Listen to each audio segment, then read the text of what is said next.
Hey, hello everybody. Thank you all so much for joining us today. My name is Amy LeBlanc. I am the managing editor of Filling Station magazine.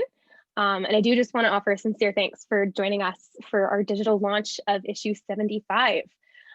This was an issue, it was my first issue as managing editor.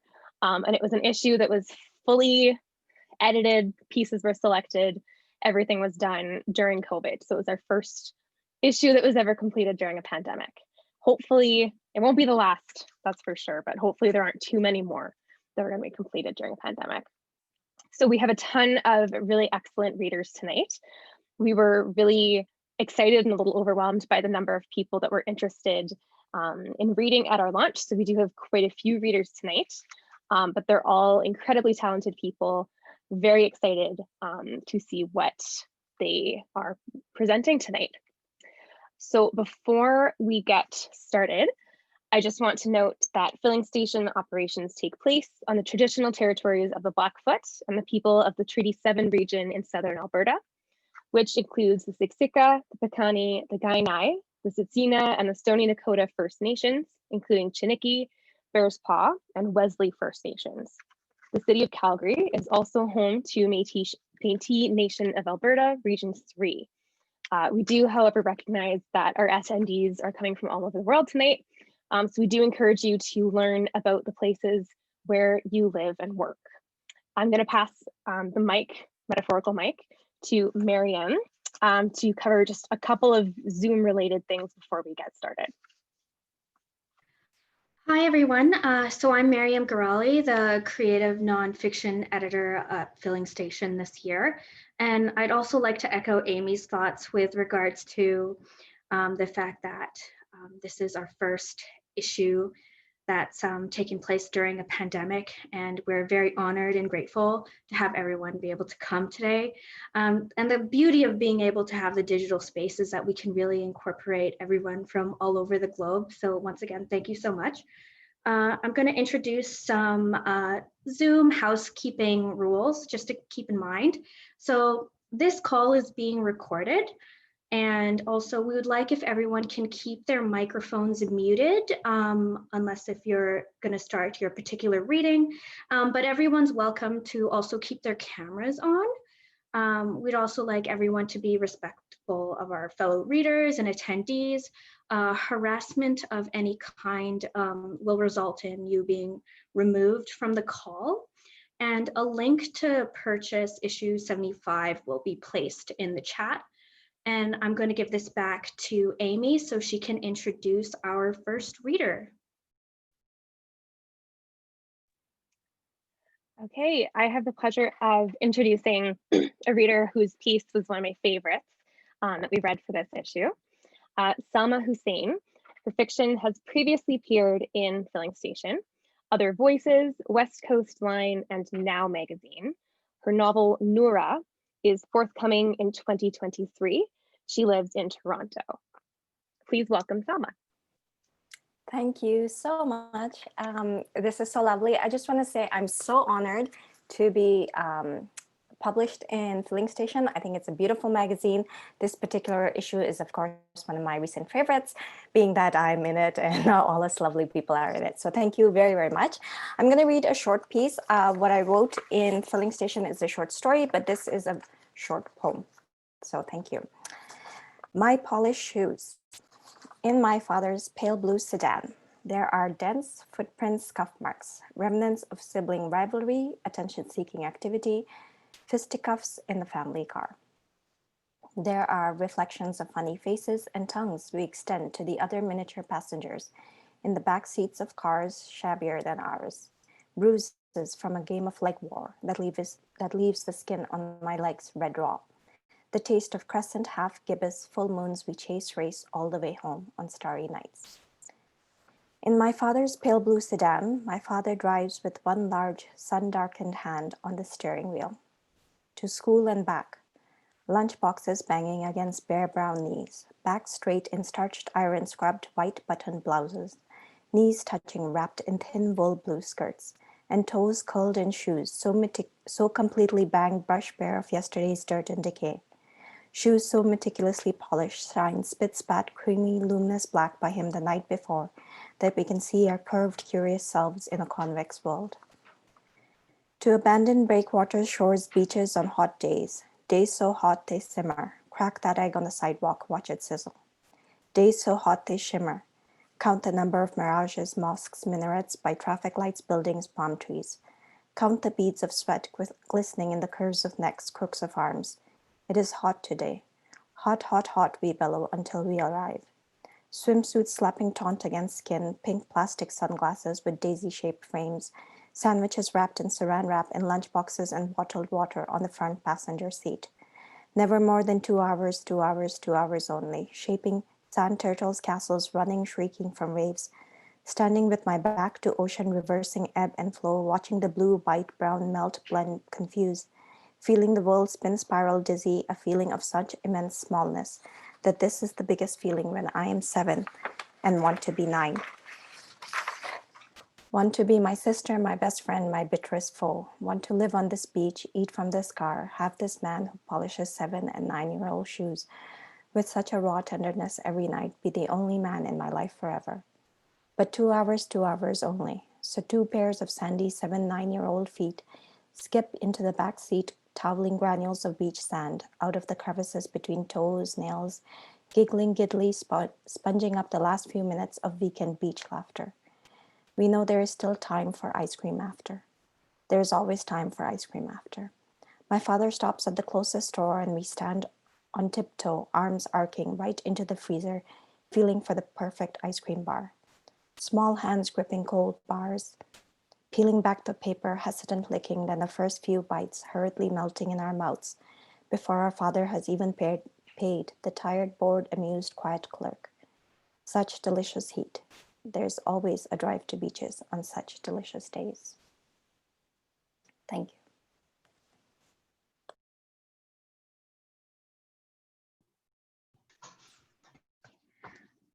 So next up is Dale Tracy. Dale Tracy is the author of the chapbook, The Mystery of Ornament, from Above Ground Press 2020. The chapbook, Celebration Machine, the chap poem, What It Satisfies, and the monograph, With the Witnesses, Poetry, Compassion, and Claimed Experience.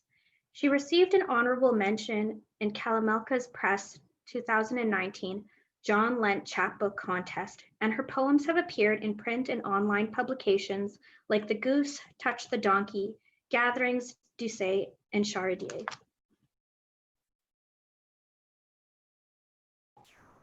Thanks very much. I'm going to read the 2 poems that appear in the issue. Between the Bark and the Tree. I earthed up my coal guard, birched up a false nest, a false muster of false mustard. I forget what's real, where what's fest grows chronically, the greasy both sides of our mouths. I dig to improve the leaf-weaved truth and explore its yard for green. Lost of a footprint is the rain. It raineth every day. Amphitheaters of flowers extend their antennae. Trusses of bear's ear, all heel, eel pout, bruise root, here from break bud to bolting, the fair-weathered and fair-worlded and bucolic noir blanched plants with black heart. The hortulin world, its globe daisy. A little bee glue in a branch's escutcheon, and maybe more winkopeep grows into a wilderness of reality. I place a weather basket on the feverfew and letter leaf. I try lunary leaf feeding. I try market gardening money flower. I open the globe flower, turn its core. I scatter the rocket.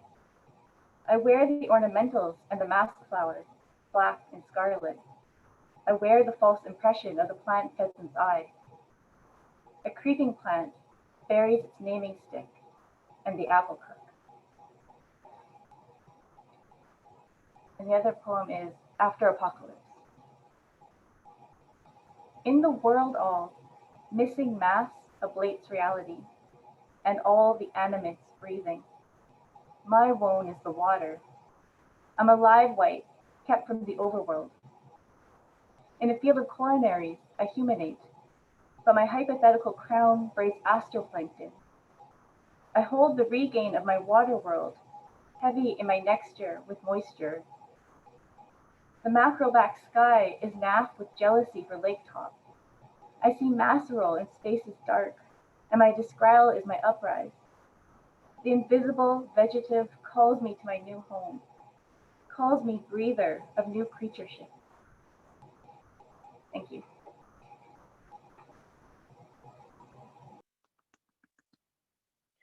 Thank you so much for that, Dale.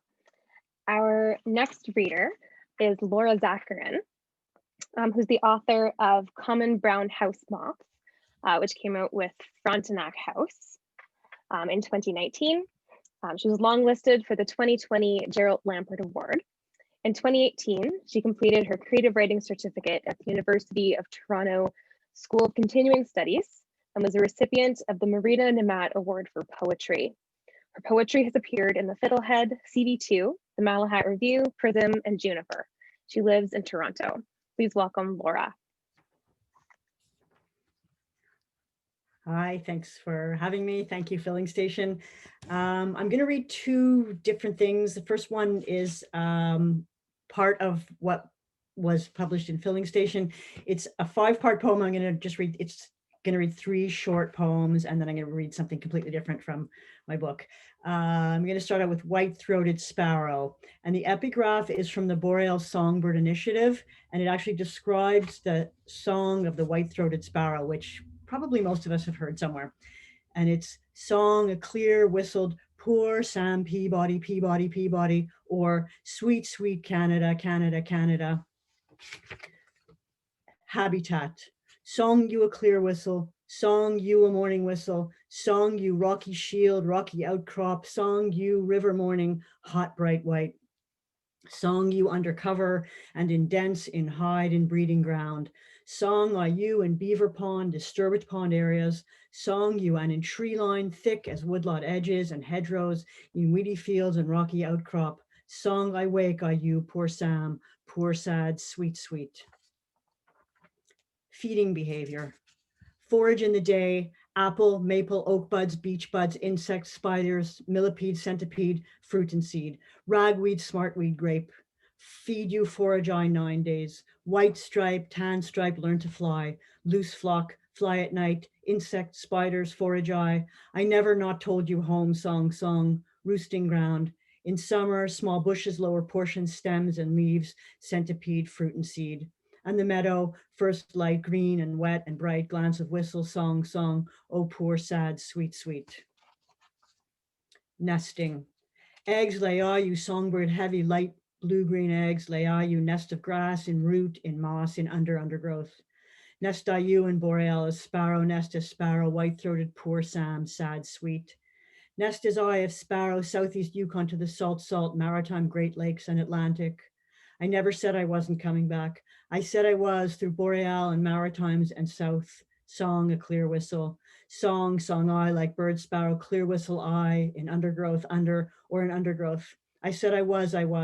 I said home, not just instinct, this nest, this moss, song, a clear whistle throated. And the second thing I'm going to read is completely different. Something cheerful, which is completely different. And it's called She Said Relax. And the epigraph is from Ellen Bass, part of her poem Relax. And it's bad things are going to happen. Oh, taste how sweet and tart the red juice is, how the tawny seeds crunch between your teeth. She said, relax, bad things are going to happen. And she rattled them off like a shopping list, a canon or prayer. And what she really said was, savor the strawberry in your mouth. So I canceled my life insurance, whatever, I thought, then my car and house premiums too. If I was doing it, I was going the whole way, bungee and all. High fiber organics, it stuck to the roof of my mouth, quinoa, whole wheat, buckwheat groats, gave them to the puckered lady living downstairs behind the dead bolted door with their burglar alarm, fire alarm, smoke, and carbon monoxide detectors. Let her have it all, I sang out as I emptied my cupboard, my fridge, all the nuts and soy nuts, dried fruits, made room for sulfites, nitrates, MSG, the flavor enhancer, chocolate, loads of carbs, and bacon to eat with my eggs, sunny side up, fried in butter, white toast. And those vitamins, tacky and bitter, enough of that. I emptied whole bottles into the bin. I canceled my Times, my library card, then turned on the 60-inch flat screen, cranked up full blast.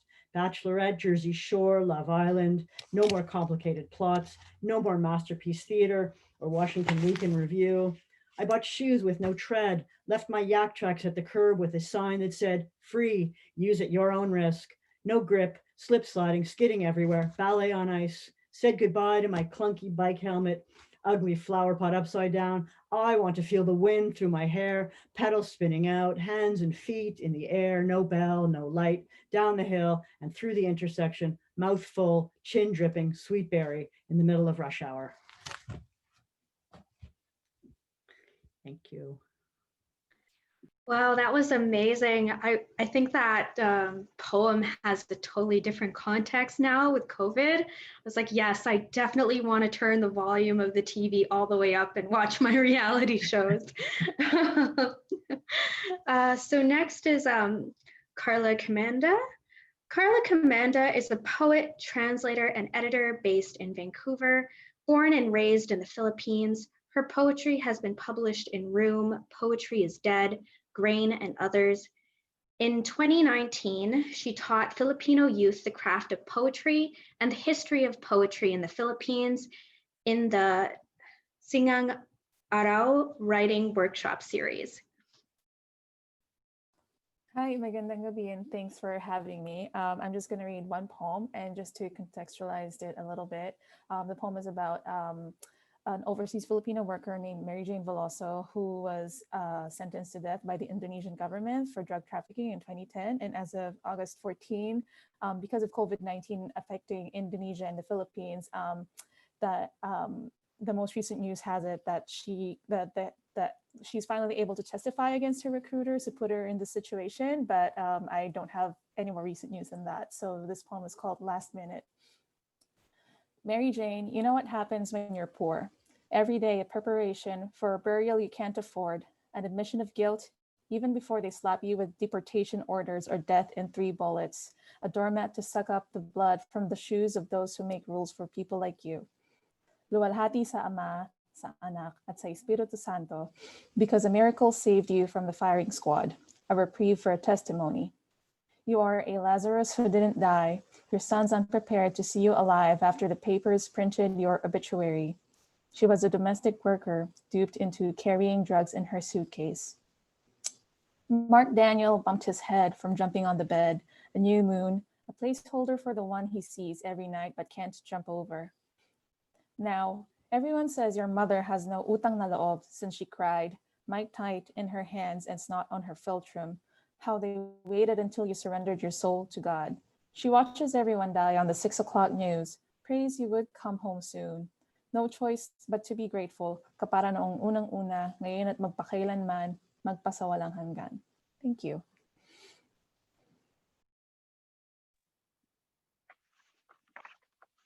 Okay, thank you so much. Our next reader is Robin Knight. Robin Knight is a mixed race ASC writer based in Brighton, Sussex, where apparently it's a little after 2 in the morning. In North America, his poetry has been selected to appear in Rattle, Filling Station, Cathexis Northwest Press, The Dewdrop, The Whirlwind, Halfway Down the Stairs, Bluing the Blade, Ankh Quarterly Review. In the UK and Europe, in the North, South, Visual Verse, Bounds Green Writers Group, Artificium, Imprimo, Beyond Words and Poetry for the People, and in the Bangalore Review in India. He has written for Psychology's magazine, True West, co-authored a children's book for the History Press, and was acknowledged in the UK's National Poetry Competition in both 2015 and 2017. Please welcome Robin. Hi, thanks very much for having me. So I'm going to read 3 short pieces. The first is in issue 75, and it's called Feats of Obsolescence. This season of nostalgia will not turn. Fallen leaves fall again. Memories crowd inside for warmth, forcing me out for air. I'd like to indulge them, but in coalescing here, they leave no room for the present. becoming mortal, finite, their children mere reflections in the hall mirror. It's awkward. Perhaps I should say, I'm sorry, but there's no cereal. The eggs are finished. It's time to move on, to visit someone else. But they are the beams beneath my feet, my past bearing my present weight. And after all, ingratitude is malignant.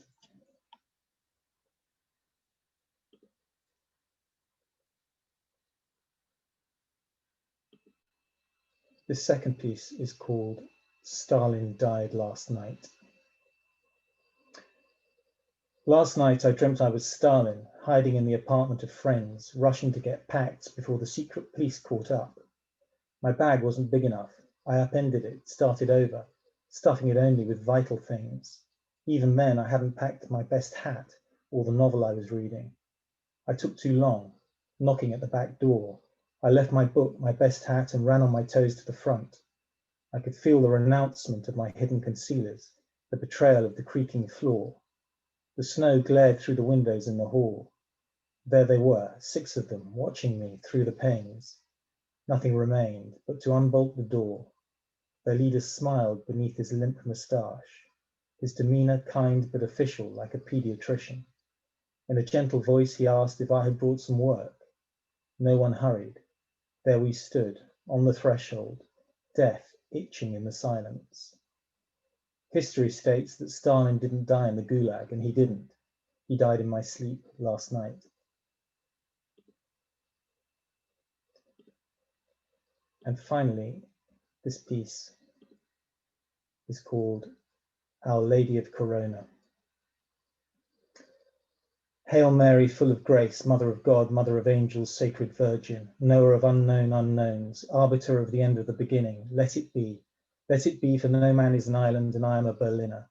Mother of God, stay with me, stay a while, abide with me, down by the river, under the boardwalk. Grant me the serenity to accept that it ain't necessarily so, that all I need is love, a stranger in an open car. Mother of angels, I am a poor boy from a poor family, but on days like these we shall never surrender. I will survive, for we are the champions, and no man is left behind. Fly me to the moon, and there I shall walk like an Egyptian a long way from Tipperary. Sacred Virgin, protect me in this, the shadow of the valley of death. Guns to the left of me, guns to the right of me, 1 million, 2 million, as numerous as the stars in the sky, the grains of sand and the footsteps in them. Hail Mary, full of grace, Mother of God, Mother of angels, Sacred Virgin, what's that coming over the hill? Call me and we shall drive them into the sea, into a town called Malice, into the windmills of my mind, into the sound of silence. Thank you.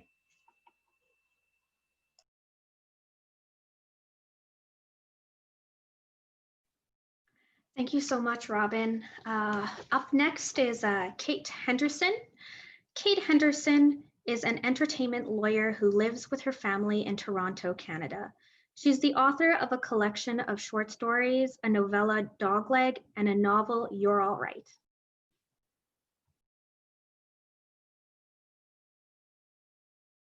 I told you I would drop my phone at some point. Thank you can you hear me?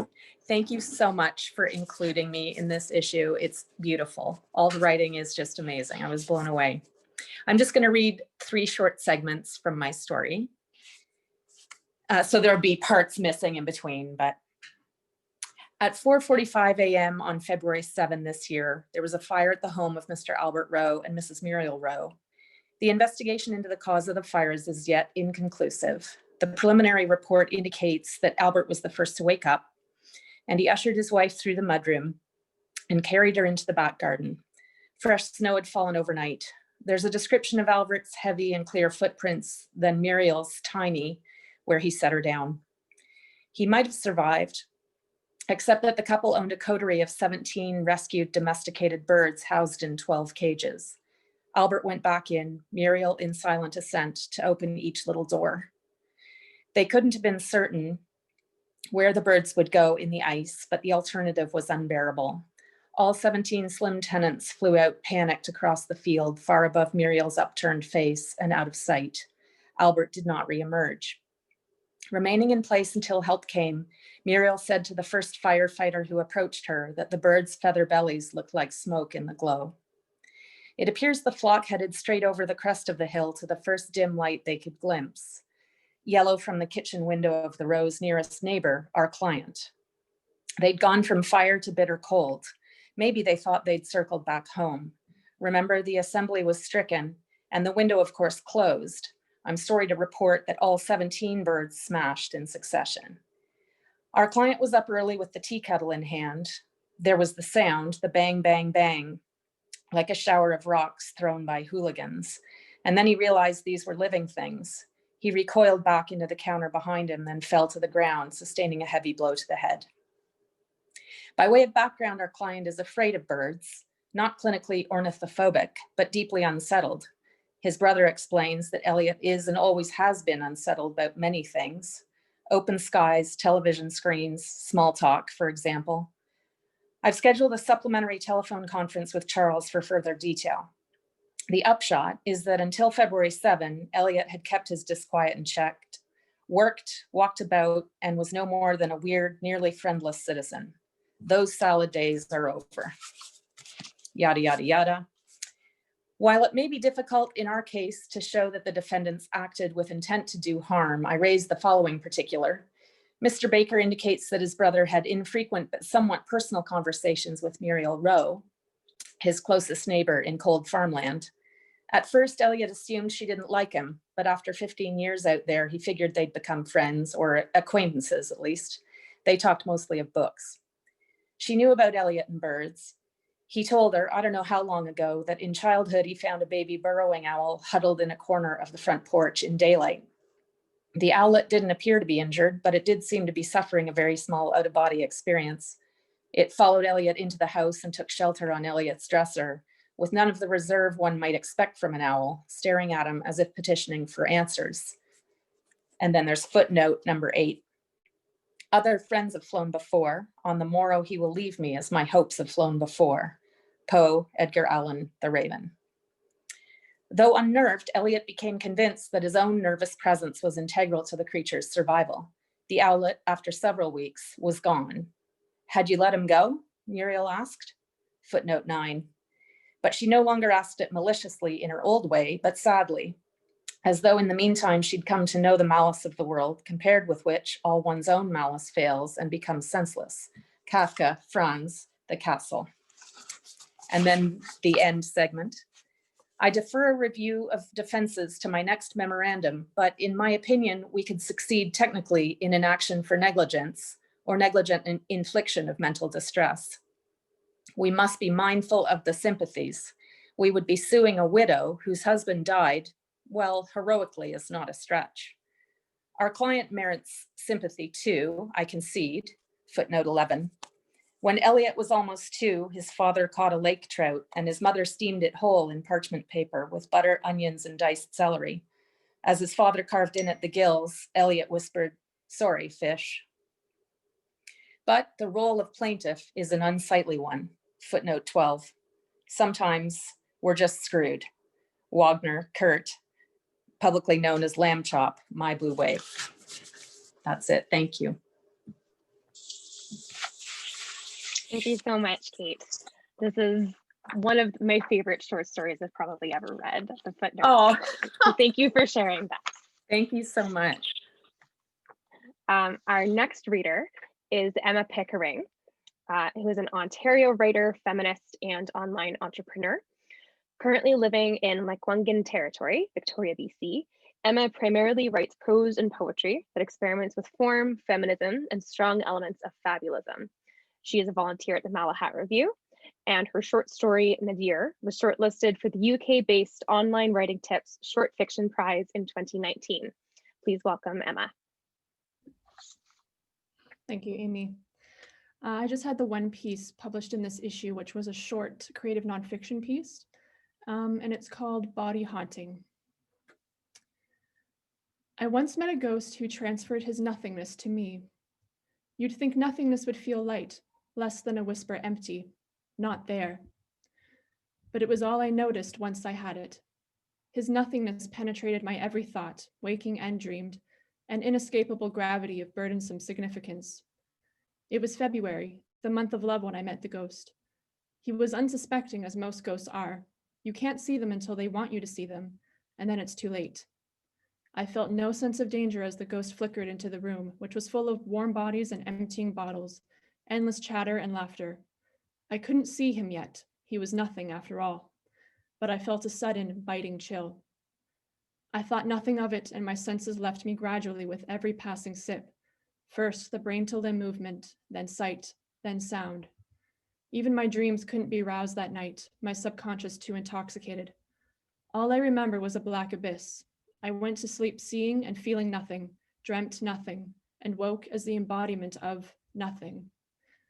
I didn't know it at first, or rather, I couldn't believe it yet. There was an immensity prickling in my thoughts, alarm bells almost, except I sensed no immediate threat in the morning quiet. I was heavy with the night. I lay naked on the ghost bed, knowing I did not undress myself. This is an alarming thing to know. The ghost from last night. I had seen him before my eyes closed. He'd begun to take shape just as my vision blurred and shadowed.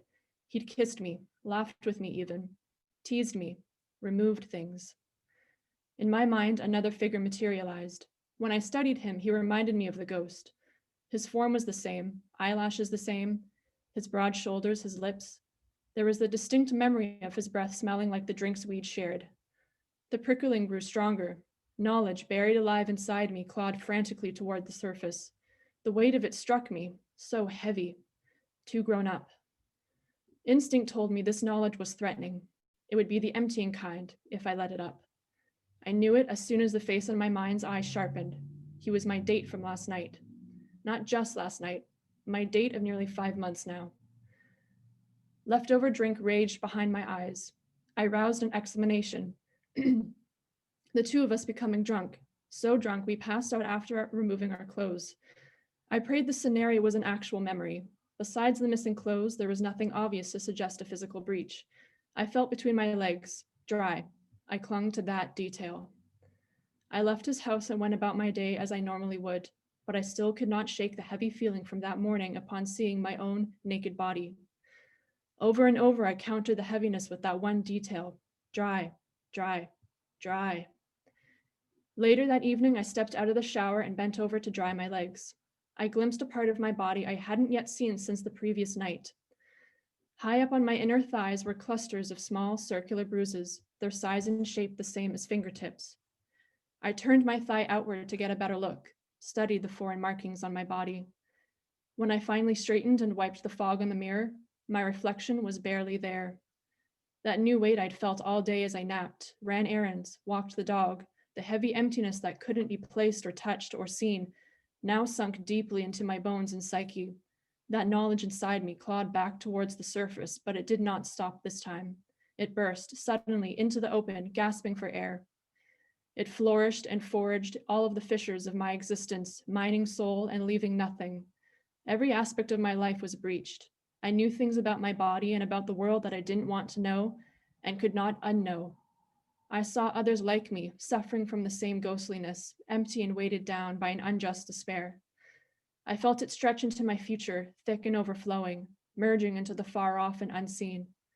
I felt it in the past lives of these other ghosts too, an ancestral nothingness suffered for centuries that connected to me now, whether I liked it or not. I turned away and put everything back. I cleared my mind, ignored my soul. I did not look at my body and did not think.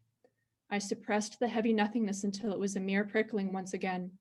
Manageable, still there, but small enough to ignore. Absently, I dried my body with the towel and got dressed. Thank you.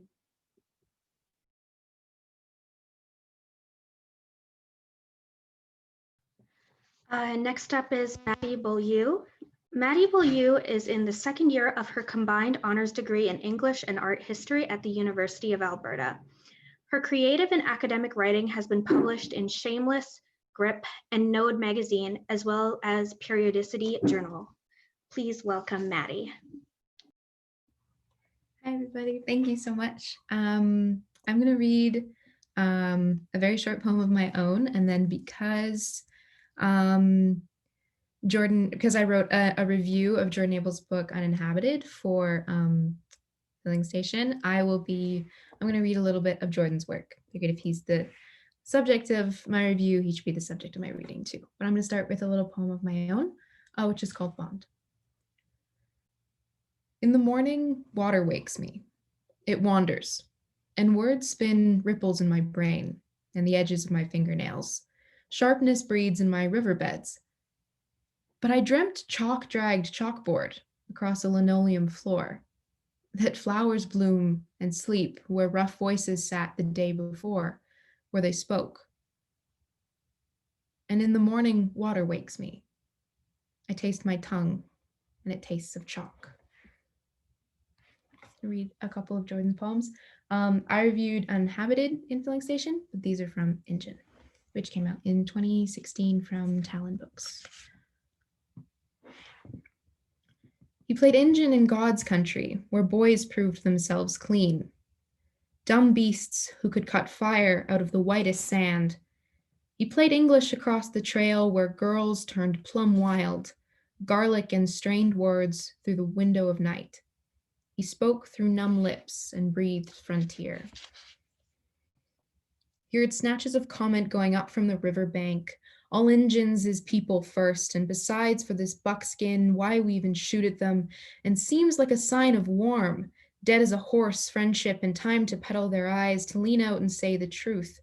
All you engines is just white keys. Some fearful heap, some crooked swell, bent towards him and produced a pair of nickel-plated pullers, a bullwinder of dirty tenderness that stiffened into that low-brow ice, that dead engine game. He confessed over a pitch fire, 2 yards of bright luck, packed through a mangy boil, the antipathy of peaceable hills, going crazy over that engine smell downward from the storm that bucked gold and water right into a ribbon of domestics, a reserve of gas feather camps dusted straight into the big hill. No talk of rain that night, only concern for smoke, and where fire found a home from a knife drop silence that some might consider just part of a dream, driven through tent flaps and fared into his eyes, his stained altar of ease, straight walking the tick. Faces in blankets, trigger fingers in their pockets, one straight trail gone district, gold and bad as a trace. They had dreamed of nights, they had eyes over fists, no free-knotted Nevada in the pockets of soldiers, or grubbed-up engines in the gleam of discovery. If prayers were tolerable, if money shook like rattlers, right now, up in the air, concerns over missing knives. After all, if a fella don't shoot, no one man can change him, because a man can be anybody except little. Even snakes are more vital, even bandages wash away. Just the warpath, just the all-time disgust, ringing rescue acts for the boys and engines for the nights, all misdeeds at the milk house, all heap shoots by the sagebrush, all the grub is somewhere down in the hungry bellies of drunks. All the dog cries are announced at the back door.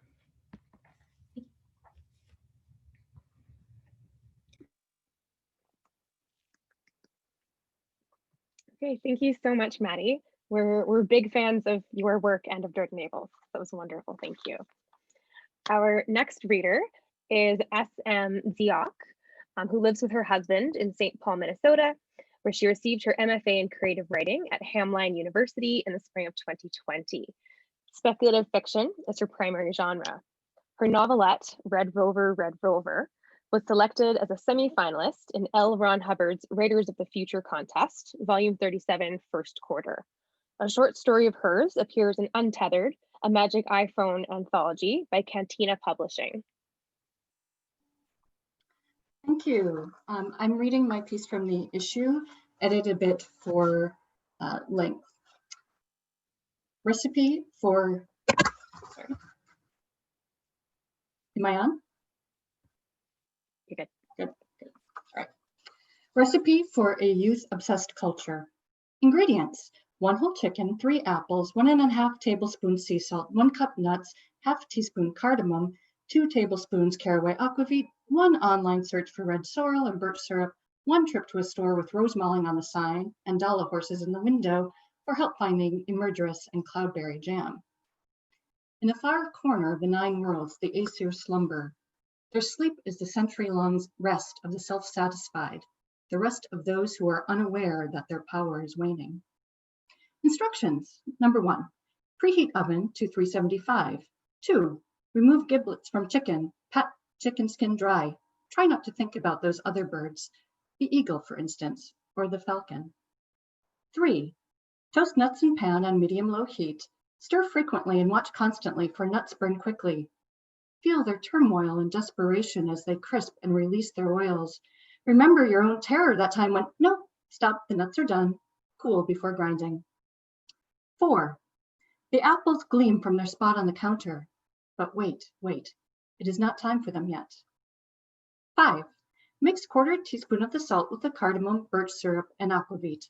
Imagine Bragi making this dish and laugh. He would pour the rest of the aquavit down his throat, recite a poem about the curve of your ass, and then pass out on the sorrel. 6, take the sorrel, let the resentment fill you and plump your tissues like a dried brick of peat left out in the rain. Feel its sodden weight, how it grounds you. What good is a husband if he cannot defend you? Discard the sorrel. The corner of Loki's mouth twitches, as if an invisible fly has landed there. Odin issues a long snore that ends in a snort as he rolls over. Tor's eyelids flutter. 7, grind the nuts. Avoid thinking about the time Loki turned you into one, how your tissues shrank and hardened, limbs merged into your trunk, eyes unseeing and desiccated. A nut in nature is a content enough thing. A nut with consciousness is a horror.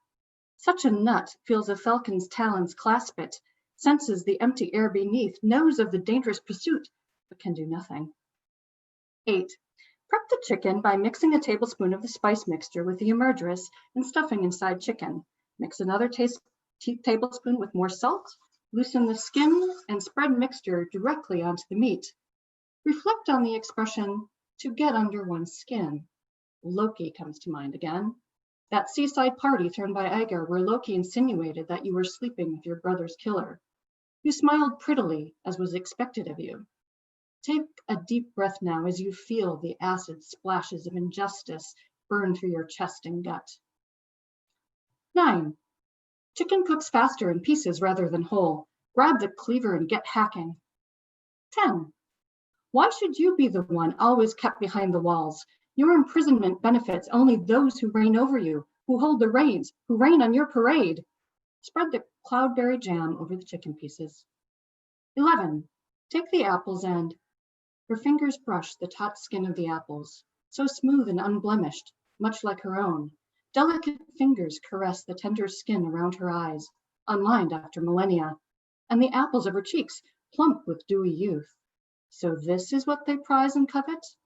Curious thing, so trivial. It occurs to her that if having it is worth imprisoning another being like a common milk cow, then not having it will make them truly suffer. 12, do not take the knife or the peeler to the apples, leave them intact.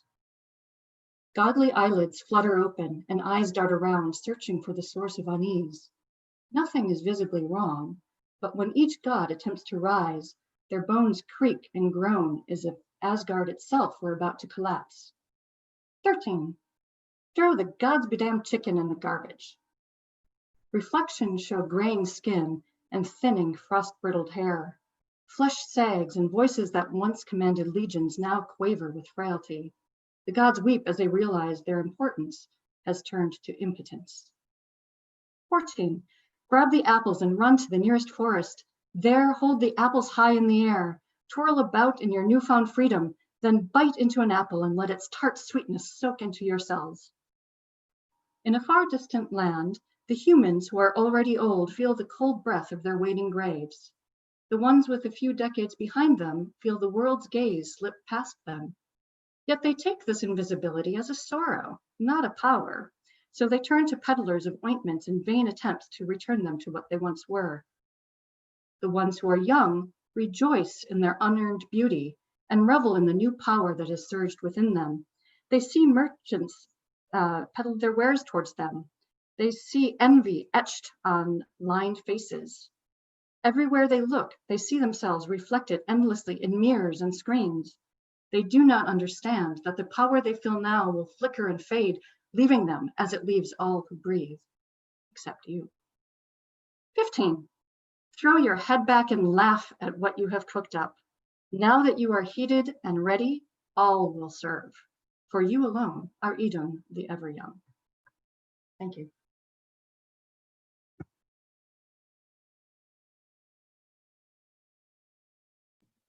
Next up is Jen Ashburn. Jen Ashburn is the author of The Light on the Wall, Main Street Rag 2016, and has work published in numerous venues, including the Writer's Almanac, the MacGuffin and Whiskey Island. She holds an MFA from Chatham University and lives in Pittsburgh. Thank you. Thank you all very much. I'm really glad to be with you tonight. I'm going to be reading a prose poem that the prose poem that's published in this issue. It's called Artifacts. Walking down the road, I see two kids digging under a house. Excuse me. Excuse me. Walking down the road, I see two kids digging under a house. The house has stilts, it's on a slope, and the kids are digging with little plastic shovels.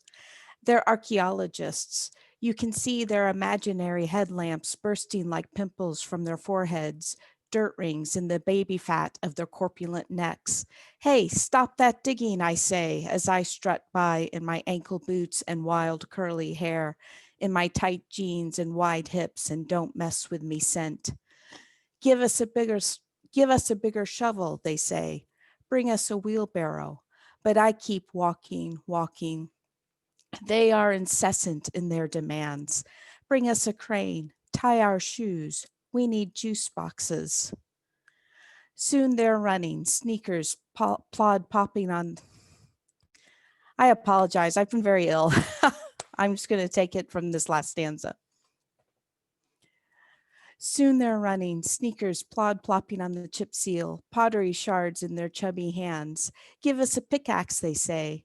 Help us date the sedimentary rock and catalog these stone tools. Give us a sieve to look for undigested seeds.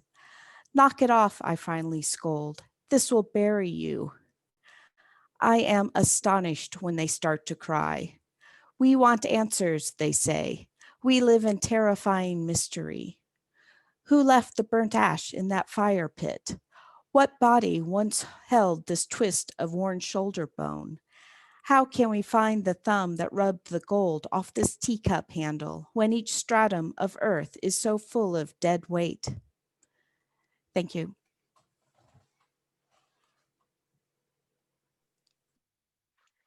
Thank you so much, Jen. Our next reader is John Barton.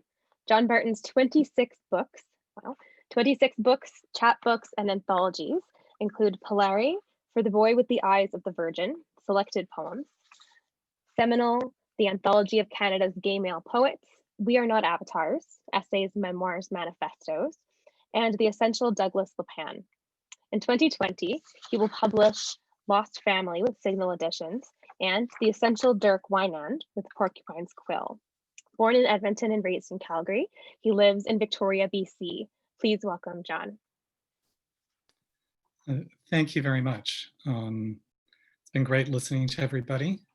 So I'm going to read my piece from the issue, which is inspired by a photo by a man named George Platt Lyons, who is a photographer active in New York from the late 30s until his death in 1955. And the poem is a response to a black and white portrait that Platt Lyons took of Marsden Hartley, an American visual artist 2 decades his senior.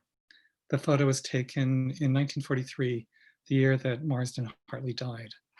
Besides being neighbors, the two men both lost the man they loved in battle.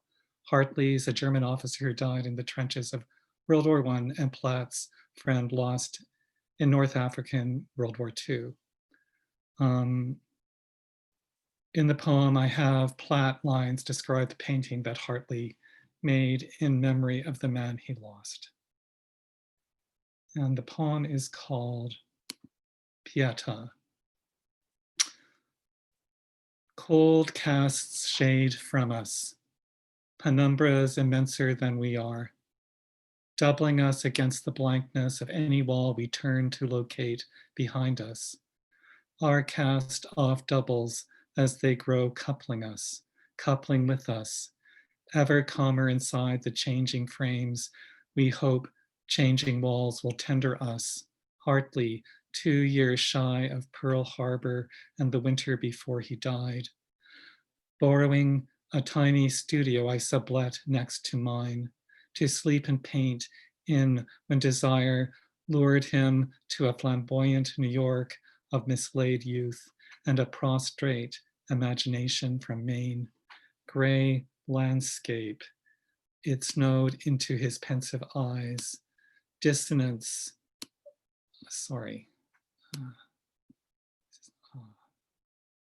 dissonance on Madison Avenue, horning by him, a soundscape he'd abstract, make silent. Canvas, a window with the shades drawn, palette turned private, dark and light, a cipher to puzzling grief and joy.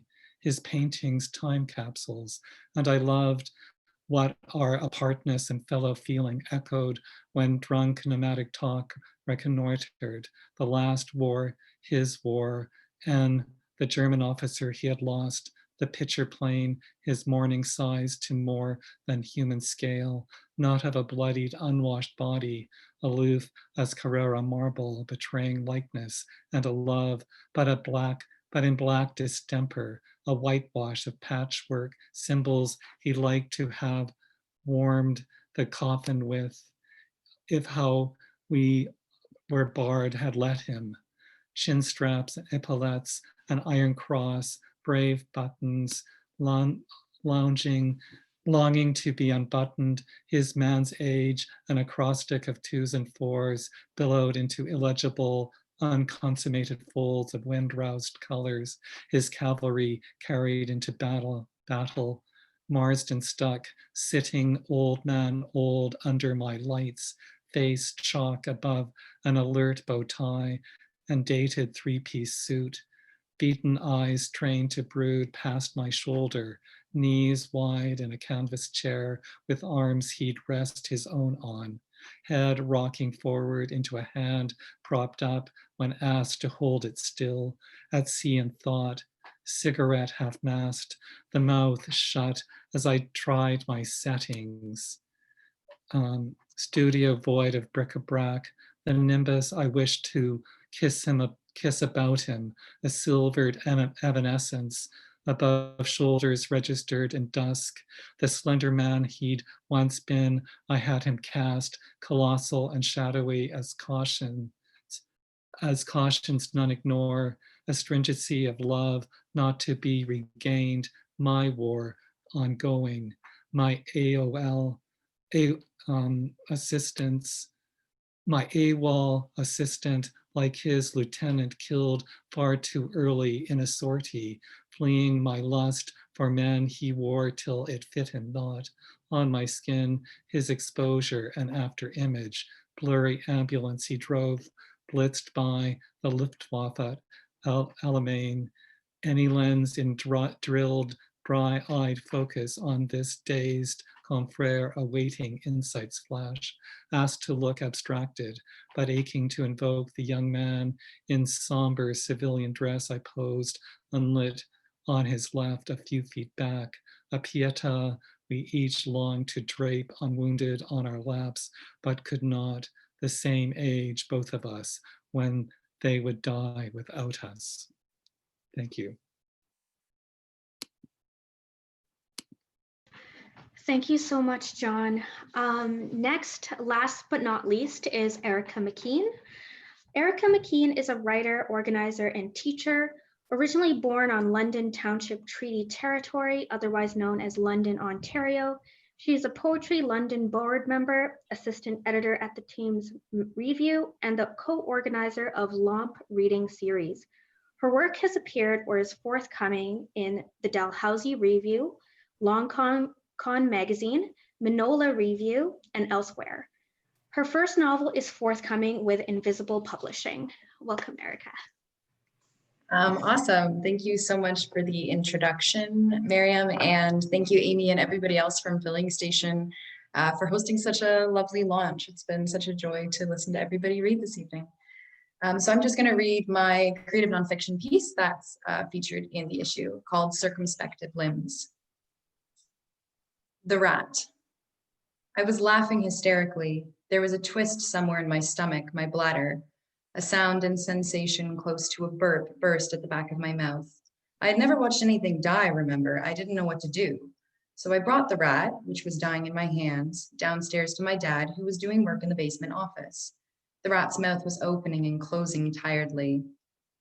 When I first saw her in the cage, doing that awful slow yawning, I thought she was hungry, so I crumpled a cracker between my fingers and placed some of the crumbs in her mouth. But she wasn't hungry, she was dying. I still don't know, looking back, what the yawning was about, the opening and closing of her mouth. I brought the rat downstairs to my dad, and I think by then I was crying, and my dad looked at me harassed, looked at the rat and said, "Okay, and? What do you want me to do?" By the time he stopped speaking, the rat had stopped moving, and I realized I had missed it, that interminable shift, the moment of dying. The dog. I was 16 and working a shift at McDonald's. It was snowing, and earlier that day, my mom and I had taken the dog for a walk. All I remember is the smell of grilled meat, the feel of sweat on my forehead clamped beneath my uniform visor. The uncle. There was a feeling of stillness and claustrophobia, a feeling of walls shrinking, the outside light draining in from the front lobby, buckling in on itself as my cousin came screaming into the funeral home to see her dead father in the coffin, dressed up in a suit and smoothed over with makeup. I don't remember ever seeing the uncle in a suit before this moment. Apparently, this is how the story goes. When my cousin found him on the couch, there was a plate of finished chicken wings beside him on the floor, you know, picked through, just the bones. The friend. The friend killed herself in a dramatic way, as was her custom, by throwing herself off a cliff. I wish I was kidding. There was no open casket, quite obviously. It was maybe a bigger deal than it should have been, because the friend wasn't really a friend anymore, but she had been when we were children. The grandma. In the hospital room, she was having a makeshift tea party with my aunt post-surgery. On the drive down, during which my uncle called, a different uncle, the other side of the family, don't worry, this isn't a ghost story, to say, "She's dying," and then to call again, "Maybe not, they found a heartbeat, a pulse." As I say, on the drive down to the hospital, my dad tried not to speed, not to run any lights, and my mom waited carefully breathing in the passenger seat. By the time they arrived, the grandma was dead, and my mom said, "Should we close her eyes or something?" Her mouth and eyes were hanging open. This is how the story goes. My aunt reached over and fumbled to pull the lids closed. The cat.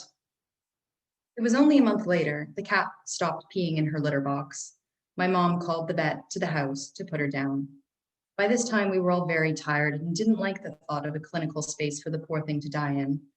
The cat had been with us a long time, but not so long that we couldn't remember what she looked like on her first day off the farm, frightened, hiding in my parents' walk-in closet, unable to eat her food, not knowing yet that she was home, that she wasn't vulnerable, that she wasn't, this is how the story goes, alone. Thank you.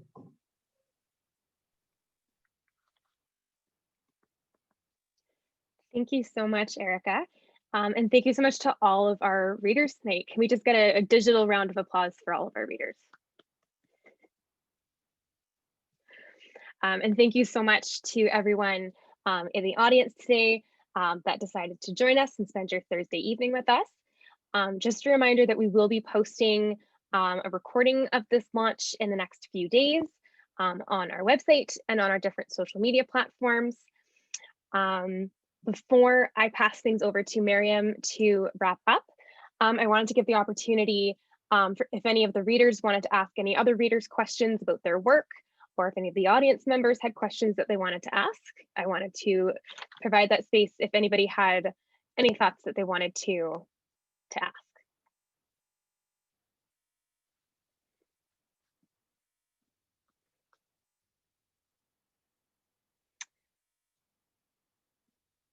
And if not, that's completely fine. If you have any, you can put them in the chat as well to ask our readers any questions that you might have about their pieces. I will pass everything over to Miriam for our final thank yous for the evening. Well, thank you, everyone. Once again, so appreciate our readers and the ability to have just such a interactive digital space is something that I really appreciate. And I really appreciate that everyone's been utilizing the chat so much. I think that makes it a lot more stimulating since we're not allowed to really hear everyone's claps and snaps. So thank you again so much. And I know we wanted to put the link with regards to issue 75 in the chat, and I'm sure that kind of just got washed out. So thank you, Amy, just for anyone else that wants to revisit that link there. I think the only other thing I want to mention is the open call for submissions for BIPOC artists and writers for our next issue. This one is very special because we have a guest editing our launch this time around, which is Kinesia Luberin. And just a reminder that that deadline is January 15th. So if you could just go on our social media and maybe circulate that information, or if you know anyone, please let them know because the deadline is coming in soon. And once again, just a big thank you so much on behalf of all of us at Filling Station.